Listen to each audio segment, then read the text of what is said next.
অনেক বছর পর এই জিনিসটা আজকে রান্না করলাম। এটা আমাদের এখানে সবসময় পাওয়া যায় না। এটা হচ্ছে আর মাছের ডিম।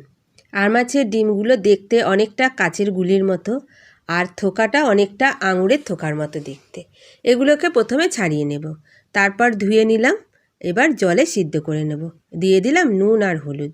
ঢাকা দিয়ে কিছুক্ষণ রেখে দেব সেদ্ধ হবার জন্য। কিছুক্ষণ পর ফিরে এলাম, এটা সেদ্ধ হয়ে গেছে। এবার জল ঝরিয়ে নেব। ফোড়নে দিয়ে দিলাম গরম মশলা। গরম মশলার গন্ধ বেরোনোর পর দিয়ে দিলাম পেঁয়াজ কুচি। পেঁয়াজ কুচিটা ভালো করে লাল লাল করে ভেজে নেব। তারপর দিয়ে দেব আদা, রসুন আর টমেটোর পেস্ট।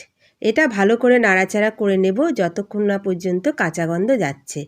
তারপর দিয়ে দিলাম গুঁড়ো মশলা, জিরে, হলুদ, লঙ্কা আর নুন। একটু জল দিয়ে ভালো করে কষিয়ে নিলাম। এবার দিয়ে দেব আলু আর ডিম। আমি এখানে আলুটা কাঁচাই দিলাম, আপনারা ভেজেও দিতে পারেন। তারপর ভালো করে ঢাকা দিয়ে দিয়ে মশলাটা কষিয়ে নেব আলুর সাথে। কষানো হয়ে যাওয়ার পর অল্প জল দিয়ে দিলাম। এবার ঢাকা দিয়ে রেখে দেব সব কিছু ভালোভাবে সেদ্ধ হওয়ার জন্য।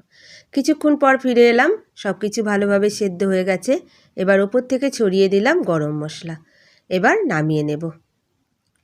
খুব সুন্দরভাবে রেডি হয়ে গেল মাছের ডিমের কষা। দারুণ টেস্টি হয়েছিল খেতে এটা।